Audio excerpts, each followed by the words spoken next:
Arts. Will trustee Brett Rockon please escort the candidate to the lectern?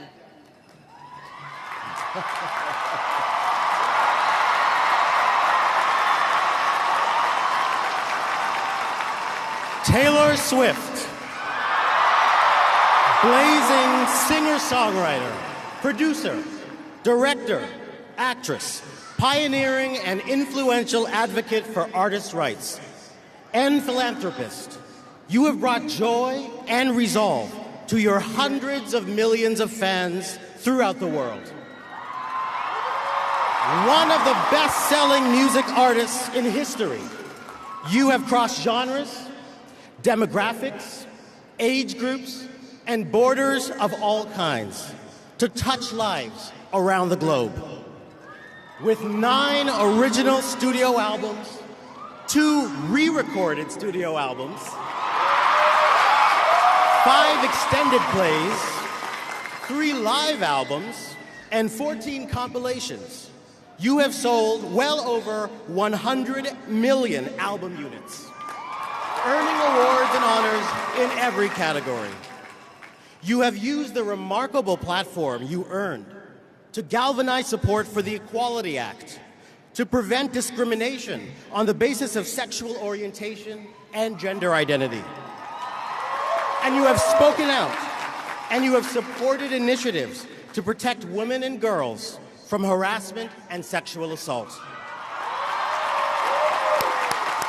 You have donated significantly to victims of floods and tornadoes, for cancer research, literacy programs for children, and public education. You have fearlessly challenged the exploitation of music artists and successfully championed their right to be compensated for their work.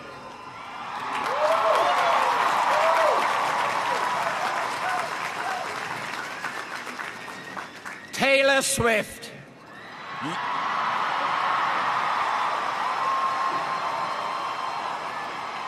You are a role model across the world for your unprecedented talent and accomplishment, your fierce advocacy for protection of those facing discrimination, and your commitment to speaking out forcefully, eloquently, and effectively on behalf of all artists. By virtue of the authority vested in me, I am pleased to confer upon you the degree of Doctor of Fine Arts, honoris causa.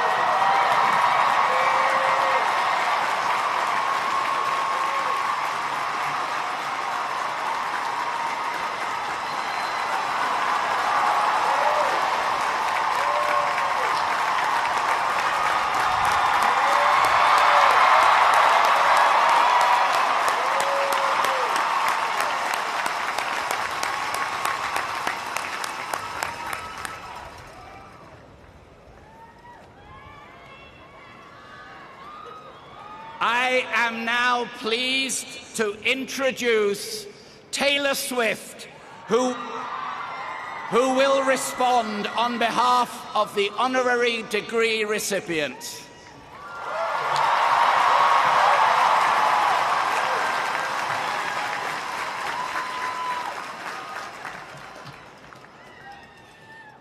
Hi, I'm Taylor.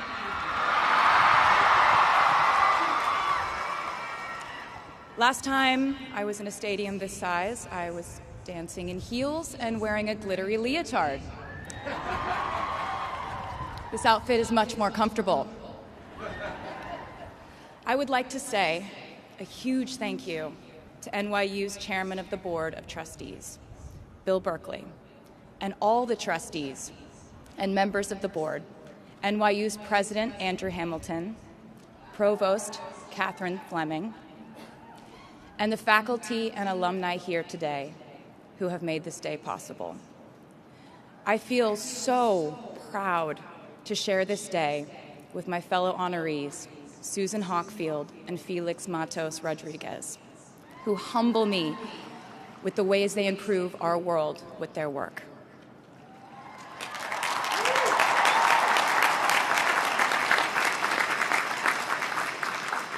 As for me, I'm 90% sure the main reason I'm here is because I have a song called 22.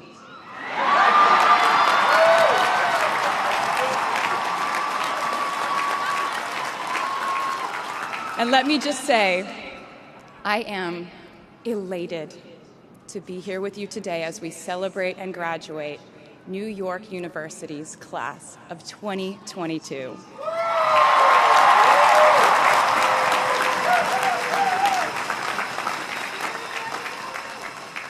Not a single one of us here today has done it alone. We are each a patchwork quilt of those who have loved us, those who have believed in our futures, those who showed us empathy and kindness, or told us the truth, even when it wasn't easy to hear. Those who told us we could do it when there was absolutely no proof of that. Someone read stories to you and taught you to dream and offered up some moral code of right and wrong for you to try and live by. Someone tried their best to explain every concept in this insanely complex world to the child that was you as you asked a bazillion questions like, how does the moon work? And why can we eat salad but not grass? And maybe they didn't do it perfectly. No one ever can. Maybe they aren't with us anymore. In that case, I hope you'll remember them today. If they are in this stadium, I hope you'll find your own way to express your gratitude for all the steps and missteps that have led us to this common destination.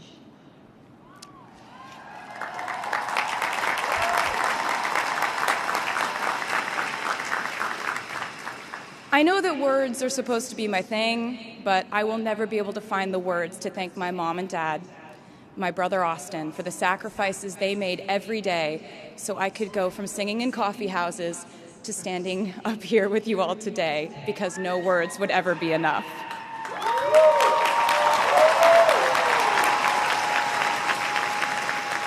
To all the incredible parents, family members, mentors, teachers, allies, friends, and loved ones here today who have supported these students in their pursuit of educational enrichment, let me say to you now, welcome to New York. It's been waiting for you.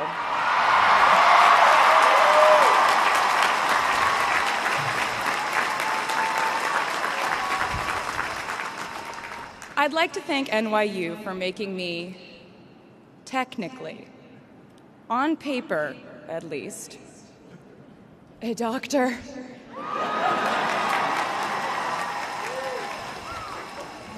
Not the type of doctor you would want around in case of an emergency. Unless your specific emergency was that you desperately needed to hear a song with a catchy hook and an intensely cathartic bridge section.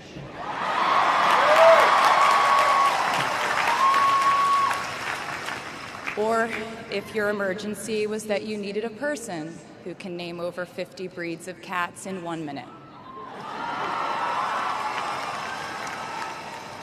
I never got to have a normal college experience, per se. I went to public high school until 10th grade, and then finished my education doing homeschool work on the floors of airport terminals.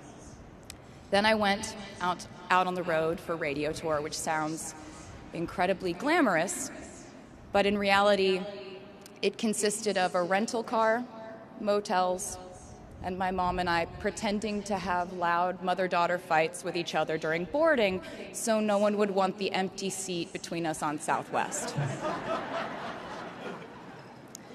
As a kid, I always thought I would go away to college, imagining the posters I would hang on the wall of my freshman dorm.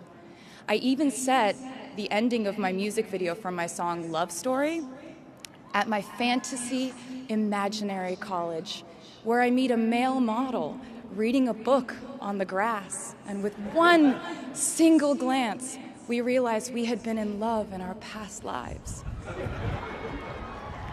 Which is exactly what you guys all experienced at some point in the last 4 years, right?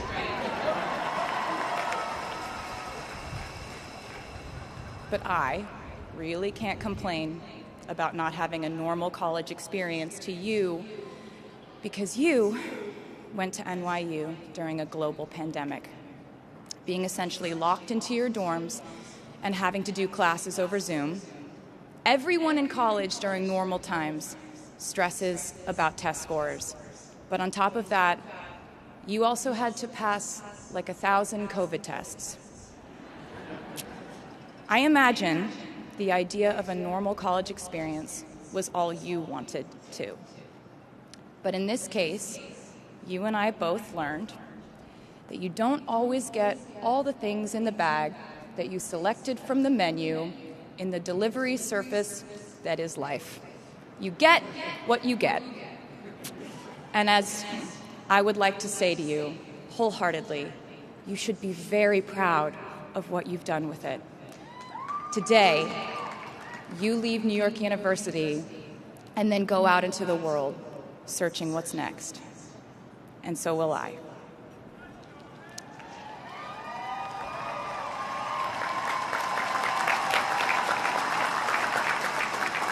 So as a rule, I try not to give anyone unsolicited advice unless they ask for it.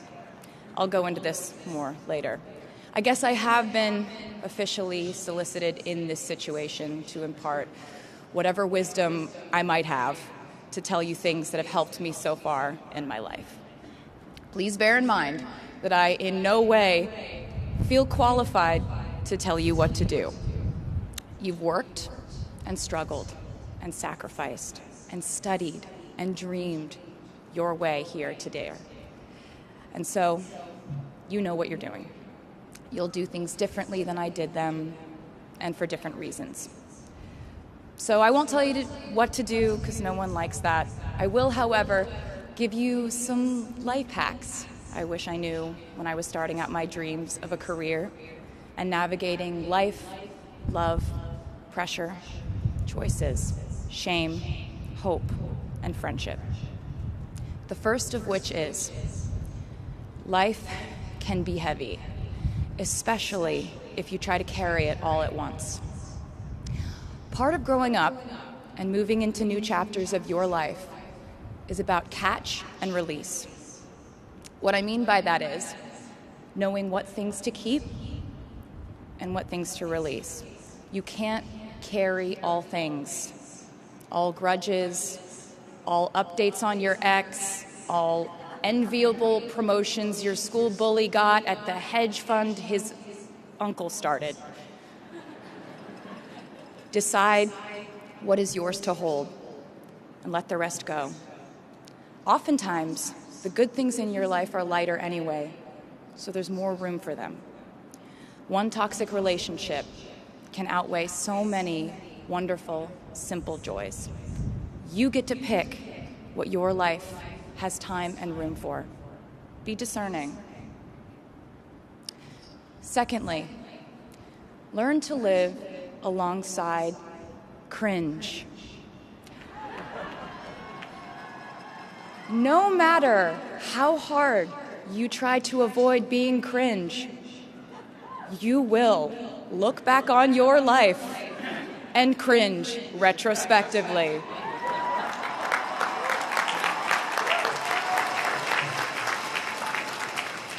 Cringe is unavoidable over a lifetime. Even the term cringe might someday be deemed cringe. I promise you, you're probably doing or wearing something right now that you will look back on later and find revolting and hilarious. You can't avoid it, so don't try to. For example, I had a phase where, for the entirety of 2012, I dressed like a 1950s housewife. But you know what? I was having fun. Trends and phases are fun. Looking back and laughing is fun. And while we're talking about things that make us squirm but really shouldn't, I'd like to say I'm a big advocate for not hiding your enthusiasm for things.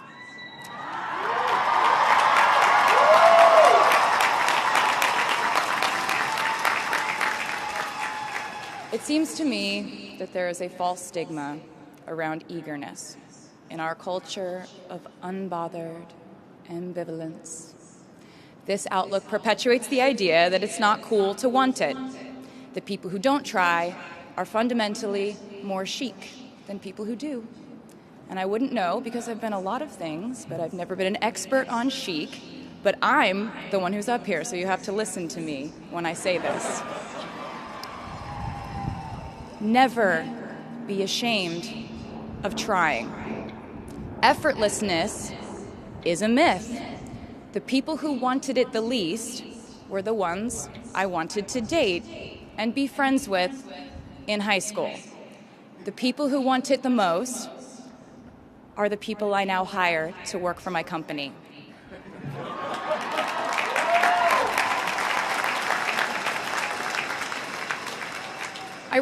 I started writing songs when I was 12, and since then, it's been the compass guiding my life, and in turn, my life guided my writing.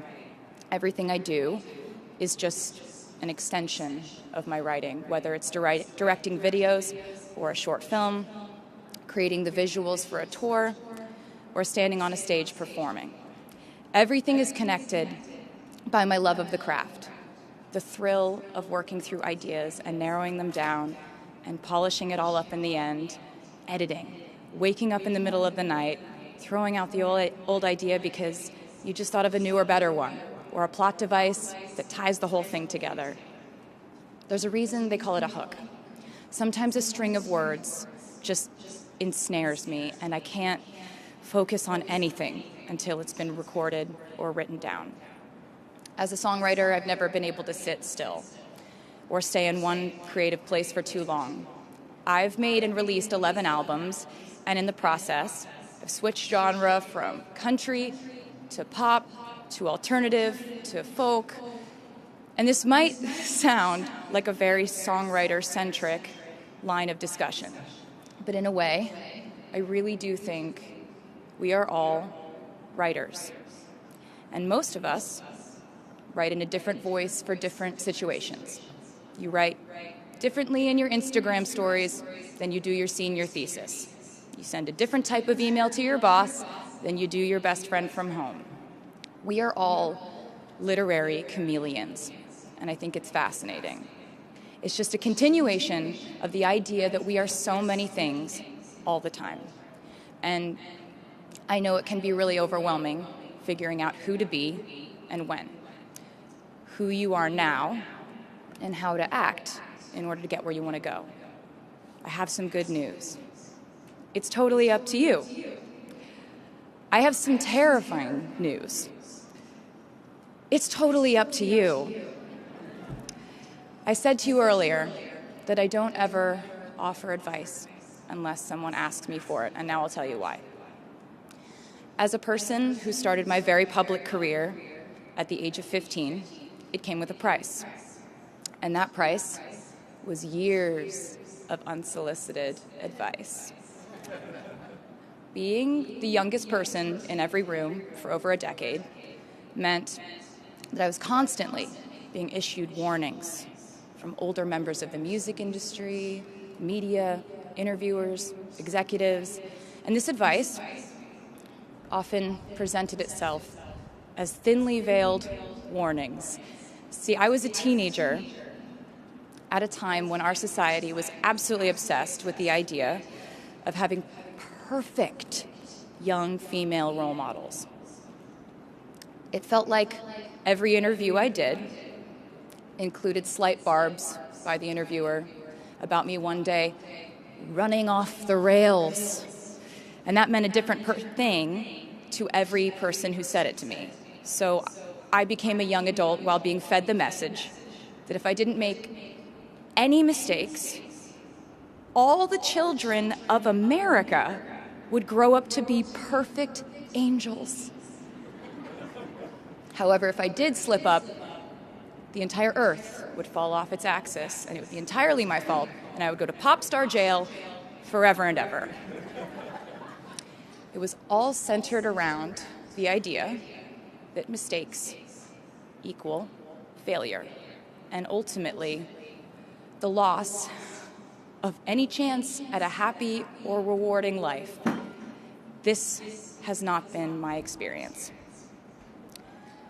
My experience has been that my mistakes led to the best things in my life. And being embarrassed when you mess up, it's part of the human experience. Getting back up, dusting yourself off, and seeing who still wants to hang out with you afterward and laugh about it, that's a gift. The times I was told no, or wasn't included, wasn't chosen, didn't win, didn't make the cut, looking back, it really feels like those moments were as important, if not more crucial, than the moments I was told yes. Not being invited to the parties and sleepovers in my hometown made me feel hopelessly lonely. But because I felt alone, I would sit in my room and write the songs that would get me a ticket somewhere else. Having label executives in Nashville tell me that only 35-year-old housewives listen to country music, and there was no place for a 13-year-old on their roster, made me cry in the car on the way home. But then I'd post my songs on my MySpace, and yes, MySpace. And I would message with other teenagers like me who loved country music, but just didn't have anyone singing from their perspective. Having journalists write in-depth, oftentimes critical pieces about who they perceived me to be made me feel like I was living in some weird simulation. But it also made me look inward to learn about who I actually am.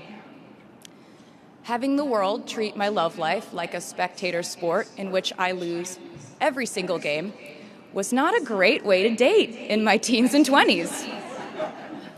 But it taught me to protect my private life fiercely. Being publicly humiliated over and over again at a young age was excruciatingly painful, but it forced me to devalue the ridiculous notion of minute-by-minute, ever-fluctuating social relevance and likability.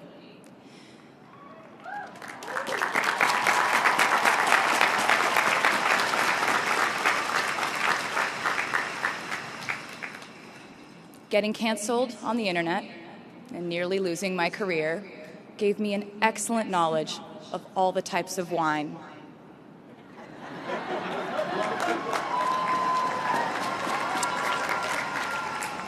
I know I sound like a consummate optimist, but I'm really not. I lose perspective all the time. Sometimes everything just feels completely pointless. I know the pressure of living your life through the lens of perfectionism. And I know that I'm talking to a group of perfectionists because you are here today graduating from NYU.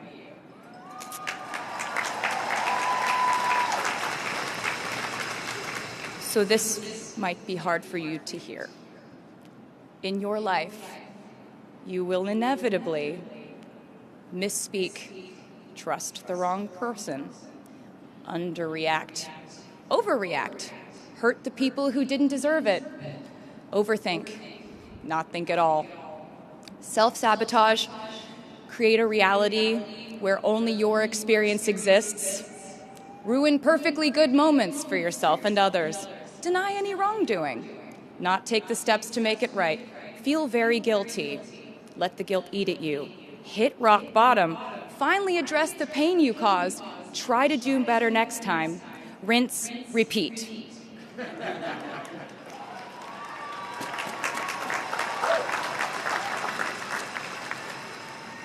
And I'm not going to lie. These mistakes will cause you to lose things. I'm trying to tell you that losing things doesn't just mean losing. A lot of the time, when we lose things, we gain things too.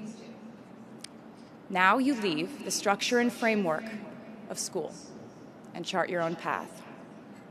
Every choice you make leads to the next choice, which leads to the next, and I know it's hard to know which path to take. There will be times in life where you need to stand up for yourself, Times when the right thing is actually to back down and apologize. Times when the right thing is to fight. Times when the right thing is to turn and run. Times to hold on with all you have. And times to let go with grace. Sometimes the right thing to do is to throw out the old schools of thought in the name of progress and reform. Sometimes the right thing to do is to sit and listen to the wisdom of those who have come before us. How will you know what the right choice is in these crucial moments? You won't. How do I give advice to this many people about their life choices? I won't. The scary news is you're on your own now. But the cool news is you're on your own now.